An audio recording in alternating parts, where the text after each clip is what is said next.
Good day, students. Welcome to math.serve.com. In this clip, we're going to be going over the Algebra 1 and, of course, assessment for the state of Florida. Do visit our website at math.serve.com for access to a wide variety of math tutorials ranging from algebra all the way to calculus. So we have two objectives in this tutorial. First of all, I'm going to show you how to make use of this computer-based testing system for your Algebra 1 and, of course, assessment. And secondly, of course, I'm going to show you how to solve the problems. All right? Okay.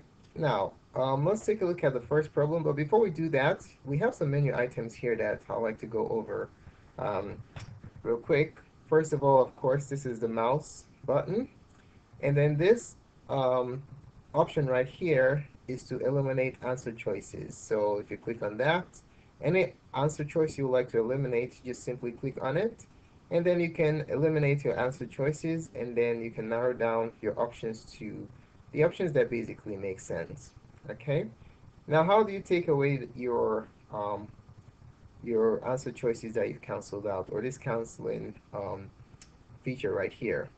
Well, you're going to make use of the erase button. Okay, the eraser, just click on that, and then you can erase your cancellations. The erase also serves as a function to eliminate other objects that you draw on the page. For example, you highlight, the highlight is basically like a rectangle. It draws a rectangle, and it highlights the enclosed rectangular region. Okay, so if I want to take out this highlighted region I just highlighted, I just use my eraser menu, just click on it, and it takes it out. You also have a ruler. It's called a straight edge here. So just click on it, and then click on the straight edge drop down menu, and then you have your straight edge, which you can rotate whichever way you want. Now when you're done, just click right back on the straight edge button, and it goes away. Now the next button you have is the calculator. It's a four-function calculator, nothing fancy. You don't have access to trig functions and other advanced functions. You just have your basic four-function calculator, um, and it comes in handy when you're carrying out certain computations. Okay, so you definitely want to take full advantage of this feature. When you're done with your calculator, just press your calculator button.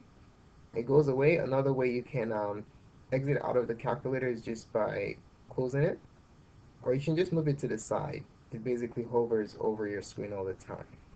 Next thing, which is really, really important, is this button right here.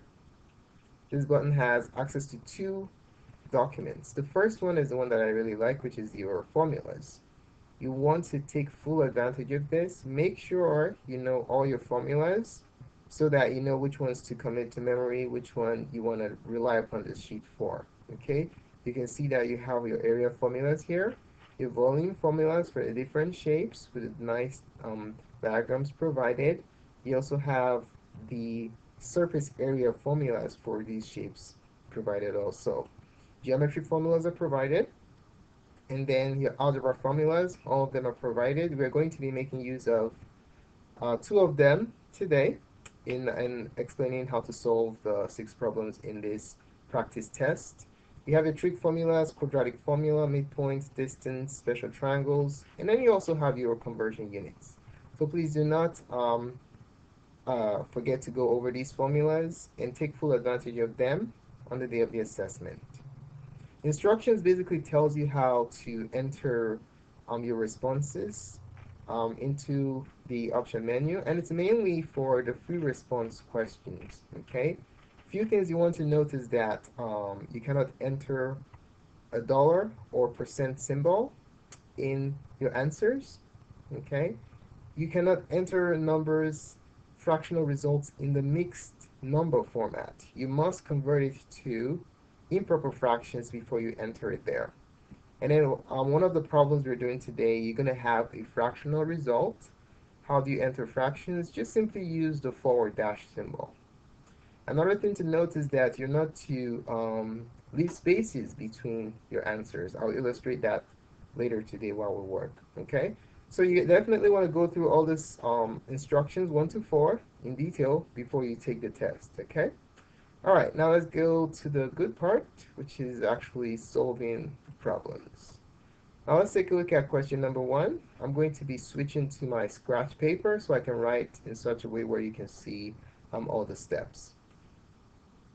All right, so for problem number one, you're told David and Terry drove a small motorboat down the river with the current. Okay? The rate of the boats, the rate the boats traveled in still water is r miles per hour, and the current's average speed was c miles per hour. It took them 1.5 hours to travel 4 miles downstream. Which of the following equations can be used to represent this information? Now this is a distance, rate, time problem. So you have to write down the formula. The formula for distance, rate, and time is as follows. The name of this formula is known as the DIRT formula. Okay, DIRT formula, distance equals rate times time. Now this formula is not provided in the formula sheet that I showed you earlier, the one that's in this menu. It's not there, so you have to memorize this formula, okay? So just remember it's DIRT, distance equals rate times time. Now there's something unique about this problem. Let's sketch the whole situation.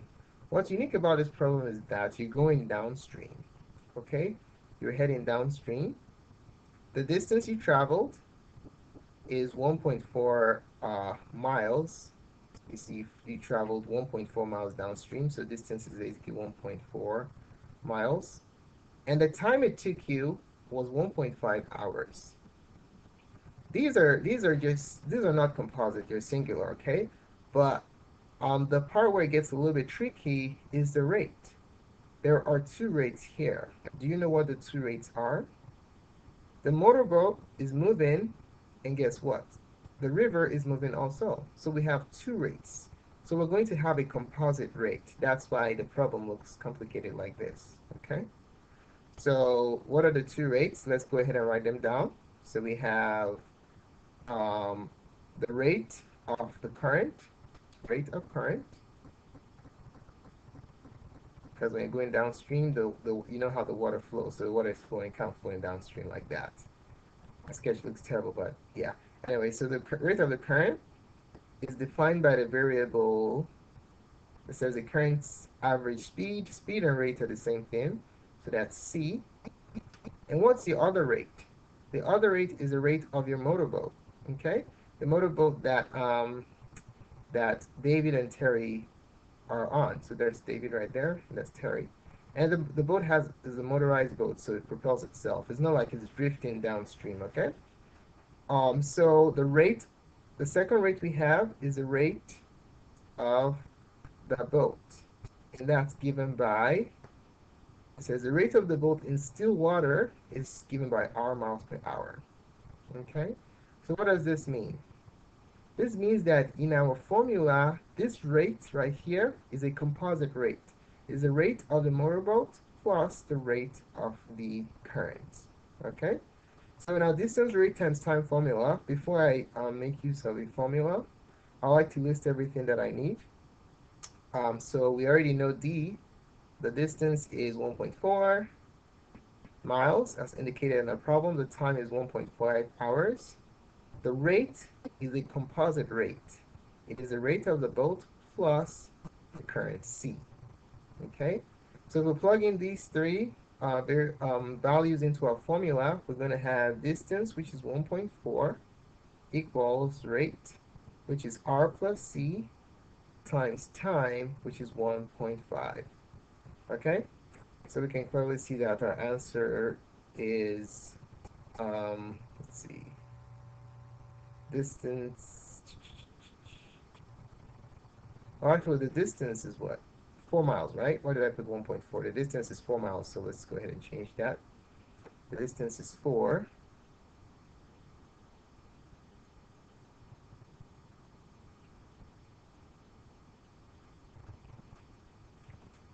Let's put the correction there. So distance is 4. I put 1.4. So distance is 4. 4, and the time is 1.5. Okay, perfect. So distance equals rate times time. Distance is 4. And the rate is R plus C times 1.5. Okay, so we can clearly see that the answer is option letter C.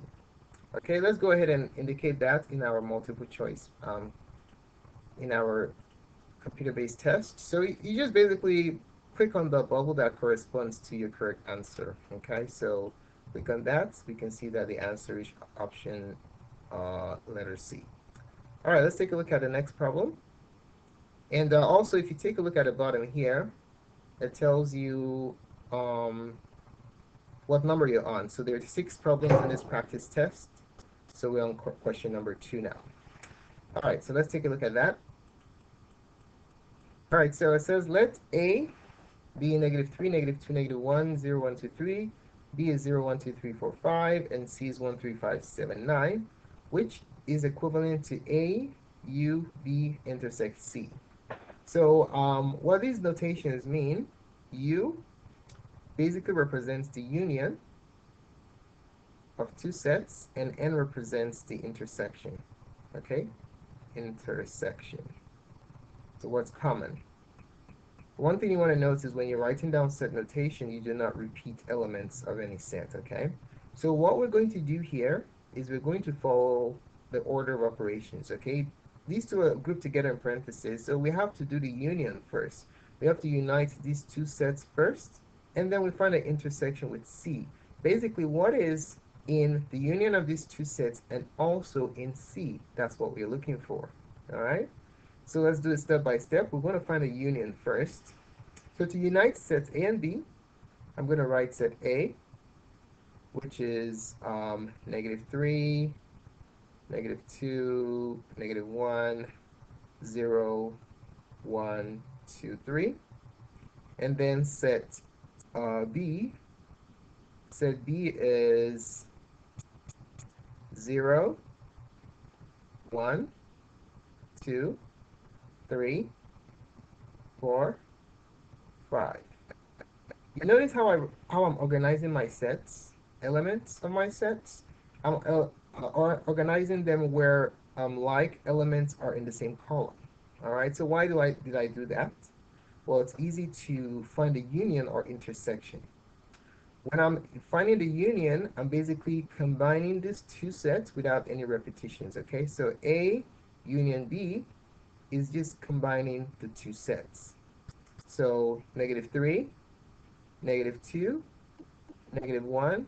Now these 2 zeros count just as a 0, okay? And then these 2 ones count just as a 1. These 2 twos a 2. These 2 threes a 3, 4, and then a 5. So there goes A union B. All right? Are we done? The answer is no. We're just done with the parentheses piece. We now have to unite this with C. So what is set C? So what we're going to do is we're going to write down set C. Now let's list the elements of set C. So that's 1, 3, 5, 7, 9. All right? Now how do you determine the intersection? Unlike union, the intersection, you're only picking elements that are common to both sets. Okay? So what elements are common to both sets? You notice 1 is common to both of them. So that's 1. That'll be in the intersection. 3 is also common to both sets. And 5 is also common to both sets. So what does that tell us? It tells us that A union B intersect C can simply be given by 1, 3, and 5. All right, so our answer is option letter B. All right, so let's select that here. Another thing to note is that you can click reset. Reset basically takes out your answer, okay? And you can go back and forth within the tests. So there you have it. Let's see, we have option B. And now let's go move on to the next problem. Okay, so it says, as a driver swims deeper underwater, the water pressure in pounds per square inch, PSI increases on the diver. The table below shows the pressure in PSI for several depths of water. All right, so you have a table, and the question is, which equation represents P as a function of D? So the question here is, which of these establish the relationship between these two columns? If you look at all the options here, what do you notice is happening to D? It's being multiplied. This is a multiplicative relationship. So the question is, what do I multiply the depth by to get the pressure? Okay, is it 4.3? Is it 0.43? Is it 223.3 or 2.33? Now this is an excellent question where you can take advantage of your calculator. The calculator can help us here. So what I'm going to do is I'm going to play around. So in order to find out what the constant of multiplication here is, I can simply divide. To find what I multiply 10 by to get 4.3, I'll just simply divide 4.3 by 10, divide 8.6 by 20, just keep dividing, and whichever number I get, that will automatically tell me the answer. Okay? So let's look at the first row. 4.3 divided by 10 will tell me what I'll multiply by 10 to get 4.3. Answer, 0.43. All right, let's keep that in mind. Let's look at the next one. 8.6. Clear that. 8.6 divided by 20. 0.43. So you see what the answer is? Let's do it one more. 12.9 divided by 30. 0.43. And then just looking at the answers, you don't have to do too much work here. Which one has 0.43 times the depth? Clearly is option letter B. Okay, so you can see that the calculator could really come in handy when you're exhausting possibilities, carrying out the same elementary computation over and over again. You can just use your calculator. All right, so there you have it. Okay, let's move on to problem 4. All right, in this one, we're going to be making use of our laws of exponents. It's going to test our ability to use law of exponents to simplify expressions of this nature. Properties of exponents. So let's go ahead and write down the problem. We have x to the 18, y to the 12, plus x to the 9, y to the 8. That divided by, what is that divided by? It's divided by x to the 3rd, y to the 4th. Okay. Now, first step is we're going to split this into two fractions with the same denominator. So we're going to have x to the 18, y to the 12, divided by the denominator, which is common to both, x to the 3rd, y to the 4th, plus x to the 9th, y to the 8th, divided by x to the 3rd, y to the 4th. So this is a legal move, okay? You can write the fraction as a combined expression with the same denominator, or you can split them up with the same common denominator. All right.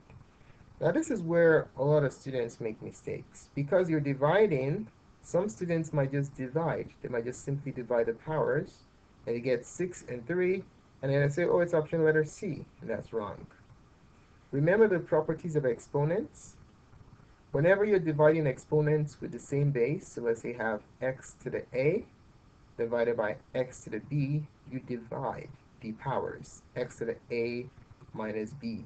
When you're multiplying exponents with the same base, what do? You add the powers. Okay, so please don't divide powers when you're dealing with reduction of exponential expressions. Okay, so let's apply this idea to this problem. We're going to have x to the 18 minus 3, y to the what? 12 minus 4, plus x to the 9 minus 3, y to the 8 minus 4. Okay? And then when we carry out the arithmetic evaluation of these exponents, we have x to the 15, y to the 8, plus x to the 6, y to the 4. All right, so our answer is option letter D. All right, let's go ahead and select that, option D. Okay, move on to the next problem. Problem 5. What is the slope of the line defined by the equation 8x plus 2y equals 5? Let me switch to my scratch paper here. Now, there are two ways you can find the slope of a line in this form. Now, what form is this? This is known as the standard form of the equation of a line. Standard form. Okay? And then the standard form is known as the form where you have ax plus by equals c. Okay, that's the standard form. Anytime you have the standard form, there are two ways of doing this. The first one, method one, is a fast shortcut, or you have to remember a formula, method one. Method one involves using negative a over b.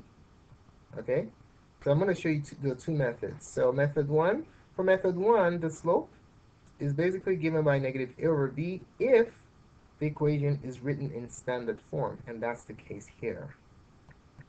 So what is a? A is the coefficient of x, which is 8. B is the coefficient of y, which is 2. So our slope is negative 8 over 2, and that reduces to negative 4. And you're done. You see how fast it is? It's so quick that you can actually determine the slope by inspection. You just look at it, divide these two, and put a negative in front. All right? Method 2 is the one everybody knows. Method 2 is the y equals mx plus b approach. Y equals m. All right, mx plus b. All right, so in this approach, what you have to do is basically convert our equation into slope-intercept form, and then the coefficient of x is your slope. All right, so let's go ahead and do that. We have the equation 8x plus 2y equals 5. Now to get y isolated, which is what's necessary for the slope-intercept form, we're going to carry that out in two algebraic steps. We get rid of the 8x and then the 2. All right. So the first thing is, let's move the 8x over. We subtract 8x from both sides. And then that yields 2y equals negative 8x plus 5. And then we divide both sides by 2. So divide by 2, everything by 2, and divide that by 2. Okay? So we have y equals negative 4x plus 5 over 2. All right, and then let's see. What is the slope here? Well, to help you answer that question, how about we write down the equation of the slope-intercept form of a line, y equals mx plus b. You see what the slope is? The slope is the coefficient of x, which is negative 4, and b represents the y-intercept, okay? So our slope m is equal to negative 4. So you see how fast method 1 is, but if you don't remember method 1, you want to use method 2, okay? So our answer is option, let's see what the options are. Well, actually, it's free response, so you have to type it in. So how do you do it? So what you want to do here, click on the box you want to enter the answer in. So I'm going to type in negative 4. Remember, you're not to leave space between your answers, okay? So for example, let's take that out. If this was not there, I can put a negative here. I have a negative and then a 4, all right? It's going to reset it. So I can do something like this. Put a negative here, and then put a 4 over here. You see that space right there? That's problematic. It's not good, okay? So you want to make sure that you do not have spaces between your answers. So you have a negative, and then a 4. All right, so that's that. Another thing to note is that the formula we use, the slope-intercept form, y equals mx plus b, it's available here. Let's see where that is. Oh, there you go. Slope-intercept form, y equals mx plus b. It tells you m is the slope and b is the y-intercept, so you can use this also. All right? Okay, let's take a look at the last question. I'm going to take a look at my scratch paper because it's bigger there. So it says, Judy is studying plant growth rates for her science project. For her project, she selected 3 bean plants of equal height. Then for the next 5 days, she measured the height in centimeters for each plant and plotted the values on the graph below. Okay, so this graph basically illustrates that relationship. So she says she drew a line of best fit passing through points 1, 1, and 5, 7 on the graph to show one way of calculating the mean growth rate of plants. What is the slope of the line she drew? All right, so the nice thing about this problem is that we have 2 points that fall on the line, okay, with nice coordinates that we can use. All right, so let's go ahead and list the points. This point is 1, comma 1. Let's call this point 1. And then point 2 is 5, 7. Now, do you remember the equation of the slope of a line? It's in your formula sheet that I just looked at. The formula for the slope of a line given 2 points is rise over run, okay? The rise, so m is basically, the rise is y2 minus y1, and then the run is x2 minus x1. So all we just have to do in this problem is label x1, y1, x2, y2, apply to this formula, and we're done, okay? So what is x1, y1? x1, y1 are the coordinates of the first point. So for point 1, this is x1 right here. This is x1. This is y1. And in point 2, the coordinates are x2, y2. So x2, y2. So our slope, if we apply this formula to the situation, is y2, 7 minus y1, 1 over x2, 5. As you can see here, minus x1, 1. All right, 7 minus 1 is 6. 5 minus 1 is 4. Well, we can reduce this. 2 goes into both of them, right? They're both even, so divide this by 2. Divide that by 2. And your final answer is going to be 3 over 2. All right, let's go ahead and put that in.